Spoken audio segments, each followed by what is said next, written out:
Bueno, ahí hemos dado una vuelta desde diversos ángulos en un día en donde estamos transitando estos 100.000 muertos con todo el peso de la carga de lo que representa 100.000 fallecidos. Un número que Alberto Fernández mismo jamás supuso al que se podía llegar. Sí, que nos está diciendo además que esto es un proceso largo, no es algo que se termina ni que se vacune, que ya, digo, tenemos que acostumbrarnos que nos va a llevar varios años salir de este proceso y que hay que incorporar estos nuevos hábitos.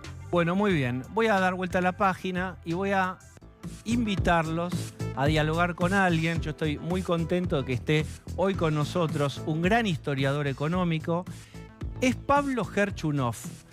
Déjenme contarles, ahí está Pablo Gerchunov. Pablo da pocas notas por año, vive en una cabaña en la gran montaña, baja con las tablas de la ley 1 o 2 veces por año.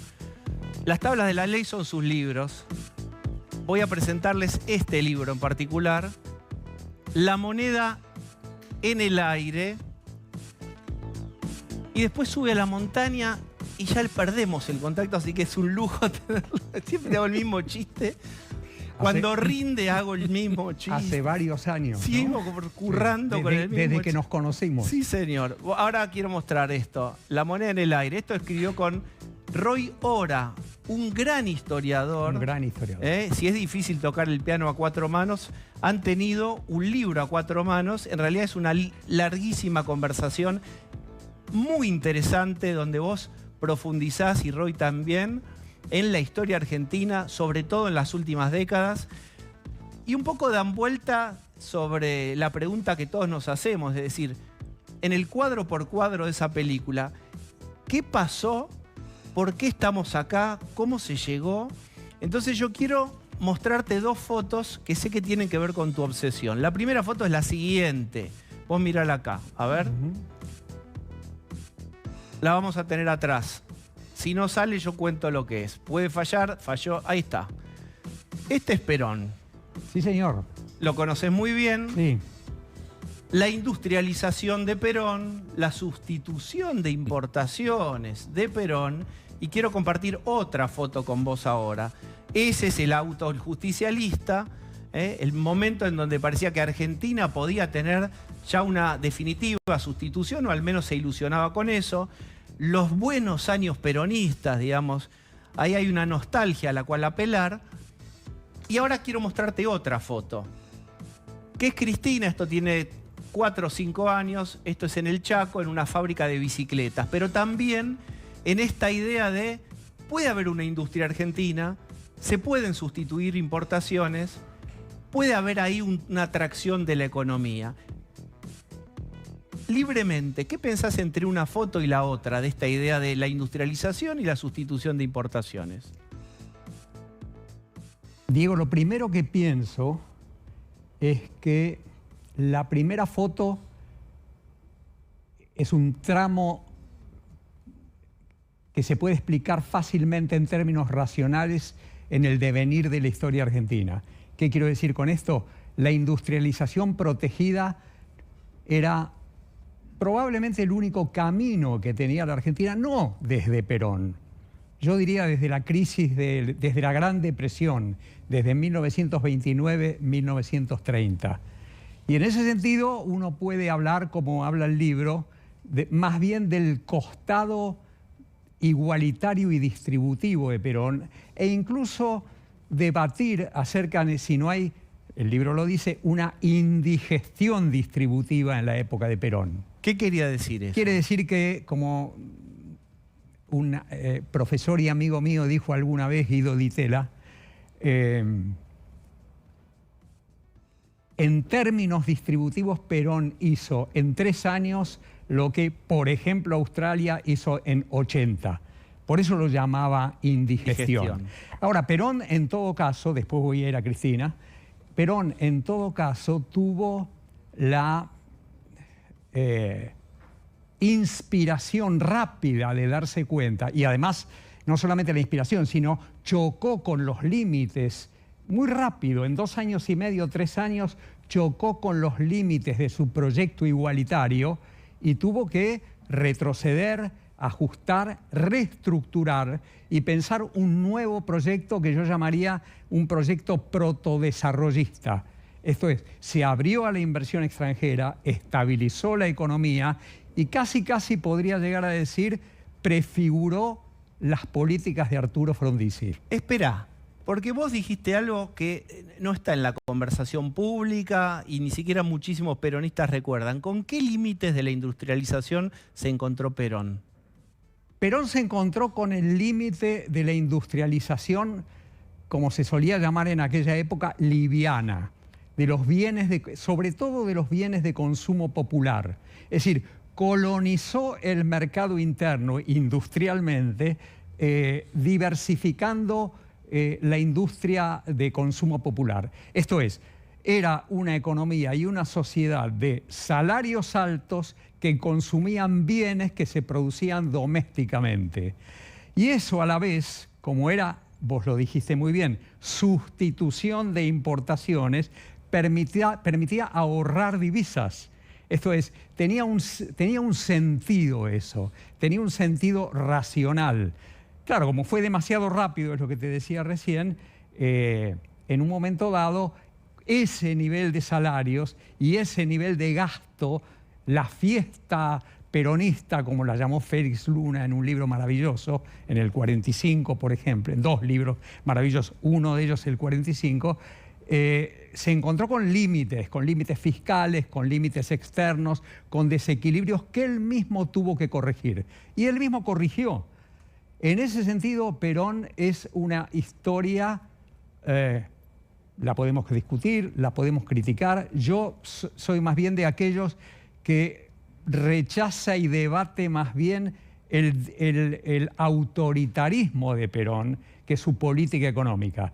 Su política económica generó desequilibrios, los generó, pero él mismo se empeñó en corregirlos.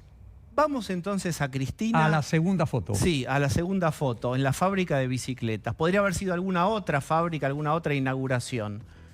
Hay una apelación del kirchnerismo a volvamos a la sustitución, todo lo que se pueda de importaciones, el músculo de la industria, lo productivo versus lo financiero, como lo que está lo opuesto y lo no verdadero, lo no genuino. ¿Qué dirías de esta foto? Lo primero que diría es cuidado con el tono con que me preguntas. Bien, corregime. ¿Qué quiero decir? Quiero decir,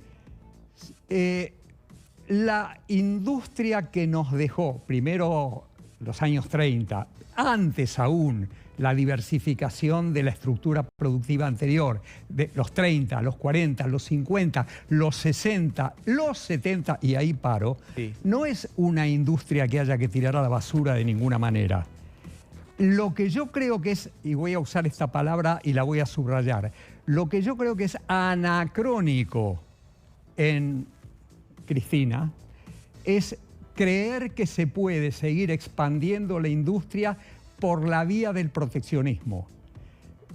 Argentina puede seguir industrializando, pero a condición de no apelar a las herramientas del proteccionismo.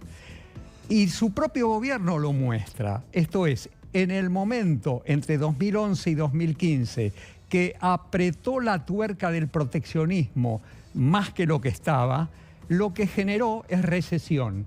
¿Y por qué generó recesión y no crecimiento como aquellos 2 años y medio de Perón? Porque lo que quedaba por sustituir eran insumos y bienes de capital. Entonces, dame ejemplos, ¿cuáles son? Una tuerca para el auto, para el justicialista, por ejemplo, o para los autos de este momento, ¿no? Una máquina, un bien de capital. Entonces, cuando Cristina frenó las importaciones, en lugar de generar una nueva expansión industrial, lo que generó, para su sorpresa, fue una recesión. La recesión entre 2014, de 2011 al 2015, el bajísimo crecimiento y el estancamiento industrial. ¿Cuál es el problema ahí con el exceso de proteccionismo? Bueno, que te digo, que ese proteccionismo ahorraba divisas en los 30, los 40, los 50 y hasta los 60, pero no ahorra divisas ahora. Por eso yo suelo decir que en lugar de insistir con esa nostalgia sustitutiva y proteccionista del kirchnerismo, del cristinismo sobre todo, Argentina va a tener que reflexionar, creo yo, acerca de cómo generar, cómo crear un nuevo patrón de crecimiento distinto a este de Cristina, en donde la industria va a tener un lugar, pero en donde el centro de la cuestión va a ser generar divisas a partir del trabajo argentino, a partir de la exportación. Ya no de la sustitución de importaciones, sino de la exportación. No de la exportación de soja, trigo y maíz solamente, de la exportación de industria, de la exportación de servicios, de un abanico de bienes exportables que le permita a la Argentina, por la vía de esos dólares que se generan, sostener un nivel de inversión y consumo que satisfaga a la sociedad. Este postulado tuyo, ¿está lejos o cerca de lo que el gobierno está haciendo en este momento? Es una buena pregunta.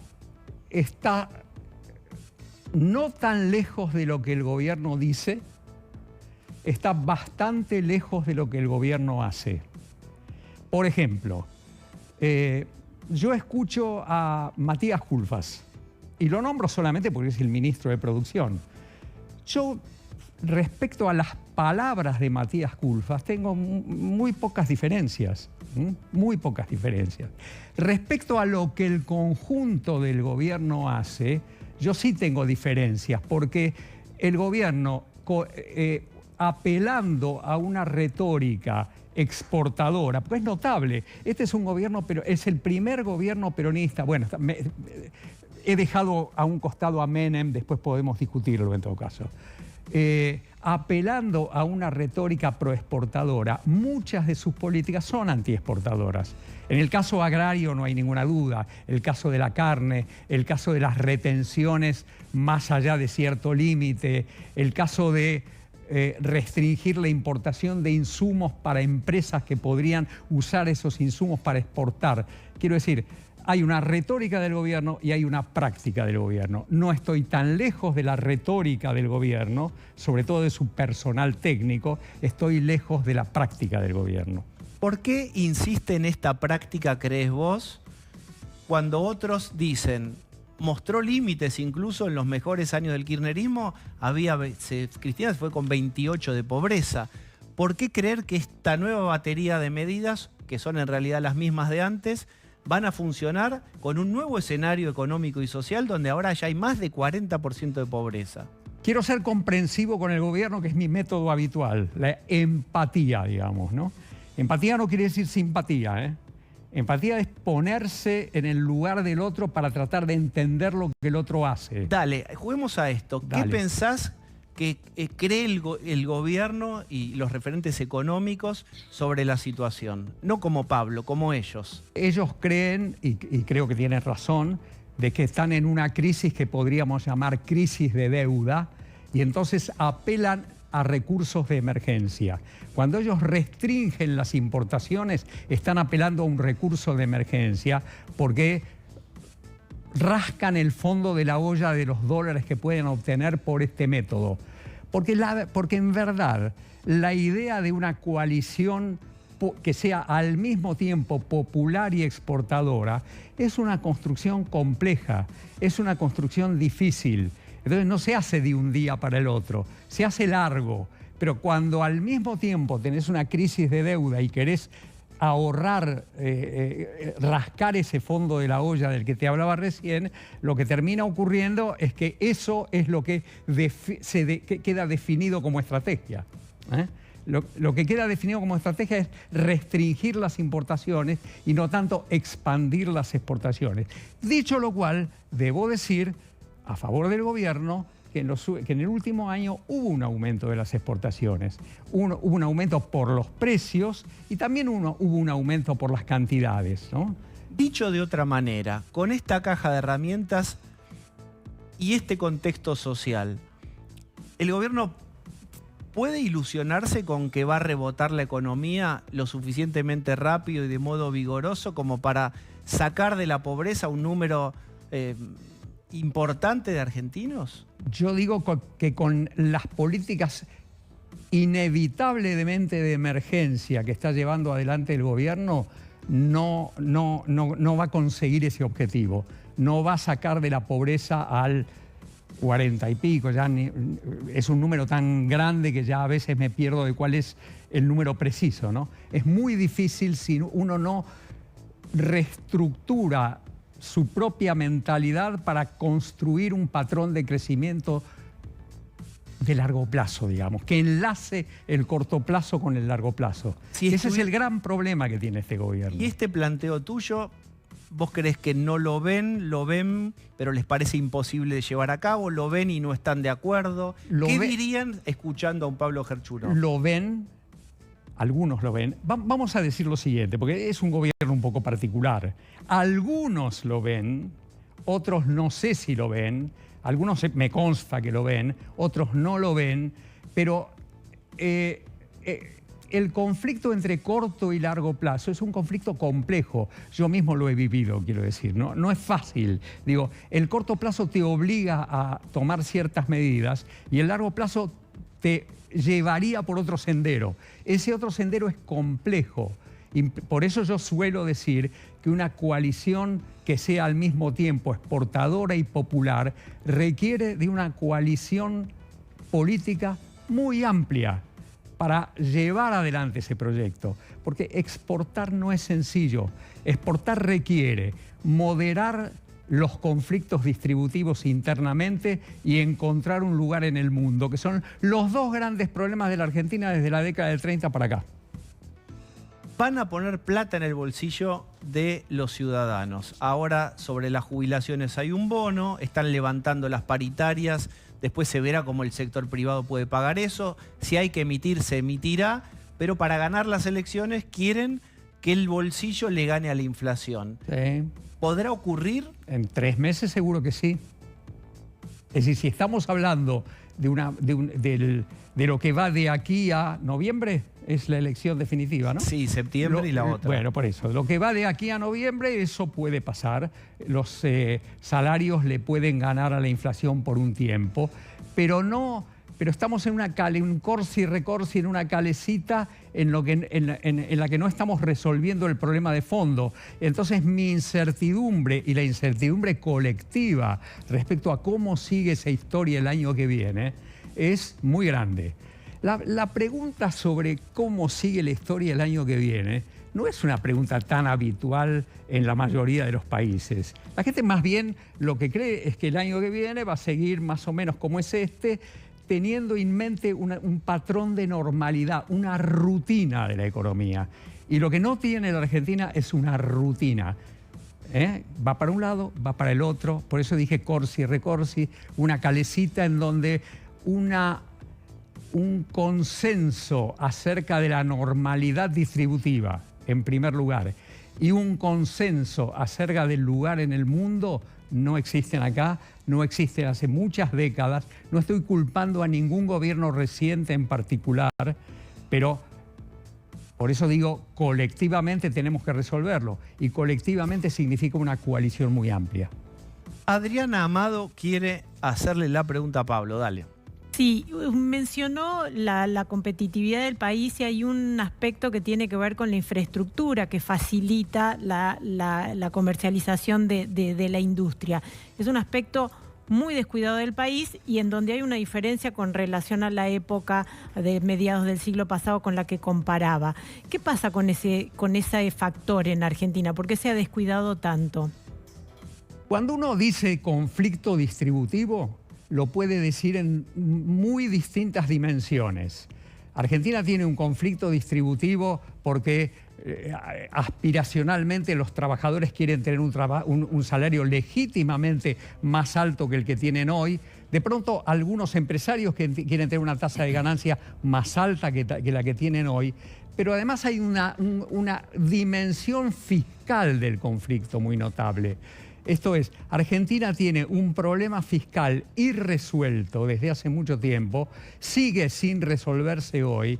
Entonces, Adriana, cuando vos me decís qué hacemos con la infraestructura, estás planteando el problema de la escasez, porque Argentina tiene una restricción a la inversión en infraestructura porque tiene una restricción fiscal muy fuerte. Observa, Cristina, lo siguiente. Cuando vos mirás cómo es el gasto público de hoy, el gasto público de hoy es básicamente un gasto social. Es un Estado social menesteroso, pero es un Estado social que gasta en planes sociales, gasta legítimamente en los planes sociales, legítimamente en la AUH, en la asignación universal por hijo, legítimamente en tratar de darle una cabida a aquellos que llegaron al tramo final de sus vidas y no han podido jubilarse, pero toda ese conjunto de demandas le deja muy poco espacio a las inversiones públicas procompetitivas. Por ejemplo, a la inversión en infraestructura. Estamos en un problema. Bien. Osvaldo Bazán. Sí, en general se dice que en Argentina, como en todos los países, la gente vota con el bolsillo. Pero según hay algunos estudios que dicen que en general la población argentina no conoce mucho cómo funciona su bolsillo. Dice incluso que mucha gente cree que las tarifas son impuestos. ¿Cómo se hace? ¿Cómo hace la sociedad para votar con el bolsillo si no sabe cómo el bolsillo funciona?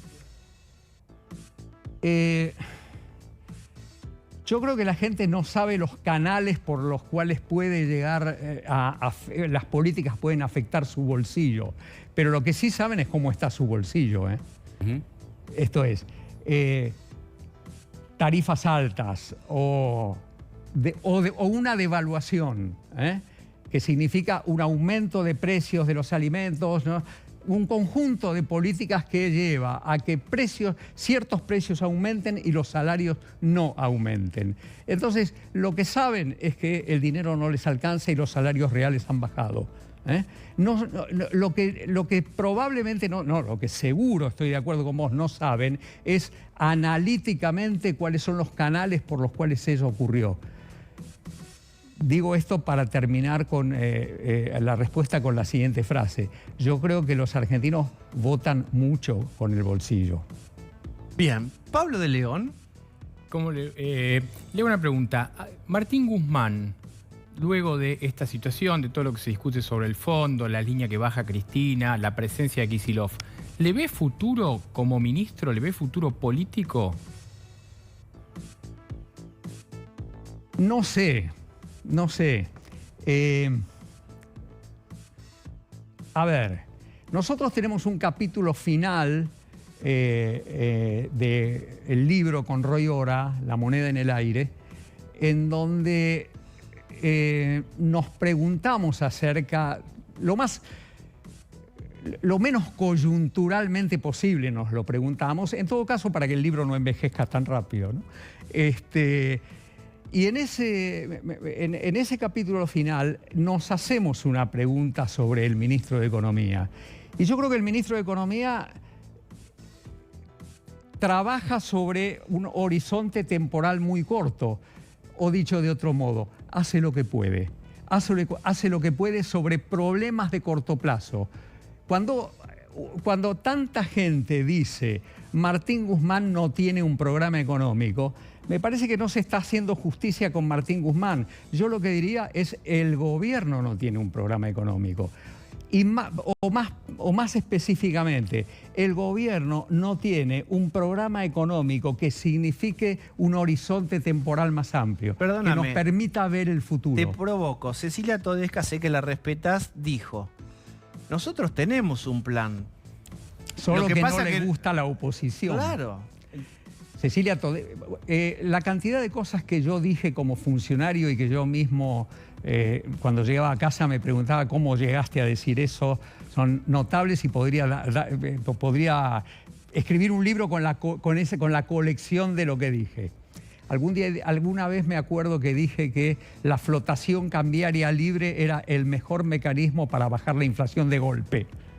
Me fui de ahí y no podía creer lo que yo mismo había dicho en medio de un régimen inflacionario altísimo. Cecilia Todesca es muy inteligente y dice como funcionaria política lo que el gobierno necesita que se diga. Y me parece muy bien. Los funcionarios no están ahí para meditar acerca de la verdad o para exponer ante la sociedad una duda. Están para consolidar un gobierno. Yo creo que yo vuelvo al punto ahora de Cecilia.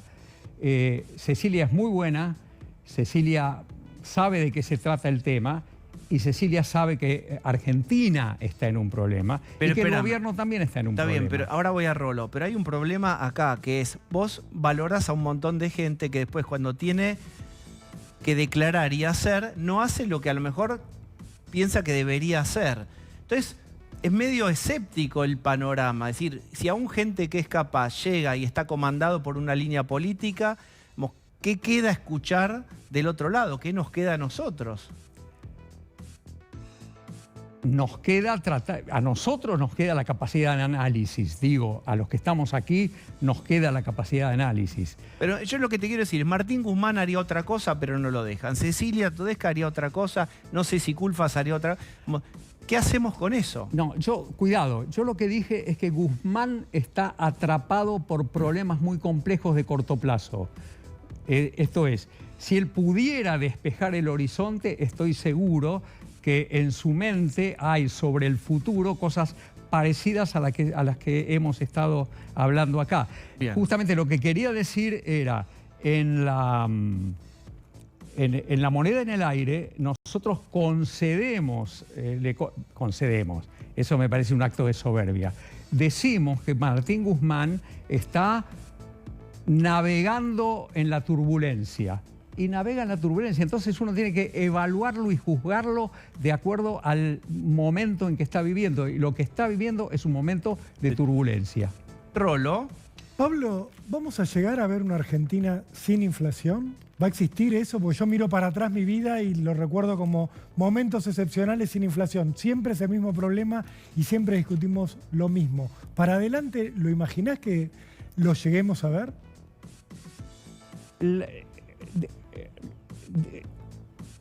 Quiero recordar que la Argentina tuvo momentos sin inflación. De hecho, tuvo en los 90 10 años no sin inflación, con deflación y también con quiebras y con desempleo. Cuidado, el menemismo. El menemismo, los años 90, ¿no? Entonces, la pregunta que me parece que ¿cómo yo me reformularía tu pregunta? Yo diría, ¿puede tener la Argentina una estabilidad de precios que no choque con una pared en 1 año, 2 años, 5 años o 10 años? Porque esa estabilidad de precios, y esto también en la moneda en el aire lo tratamos mucho, estuvo muy fundada en la apelación al financiamiento externo. Esa apelación al financiamiento externo le permitió a la Argentina estabilizarse, permitió a aquellos que tenían empleo cobrar salarios en dólares muy altos, pero el día que los mercados se dieron vuelta y dijeron no va más con la Argentina porque la convertibilidad no va más con la Argentina, todo terminó. Entonces yo creo que nosotros tenemos que tratar el problema de la inflación en el contexto del patrón productivo que imaginamos y no solamente como un problema macroeconómico, no solamente como un problema de estabilidad, no estabilidad. En otras palabras, yo creo que estabilidad y crecimiento, como fue verdad, por ejemplo, con Frondizi, como fue verdad durante los últimos 2 años o 3 años de Perón, como fue verdad durante 1 año del Plan Austral, por tomar solamente 3 ejemplos, solamente la estabilidad, sin considerarlo como plan de estabilidad y crecimiento, va a fracasar. Bien, terminar una entrevista con la palabra fracasar no me gusta, así que voy a decir que se llama el libro La moneda en el aire, porque ustedes, Roy y vos, le dan un crédito a la Argentina. no la condenan al no éxito, sino que dicen que la suerte no está echada. La moneda está en el aire. La moneda está en el aire y ese es un optimismo no ingenuo que se agradece. Pablo, gracias, es un honor para nosotros haberte tenido hoy aquí. Gracias a vos y gracias a todos, por favor. Bien, vamos a hacer, ¿qué hacemos? Una tanda, dale.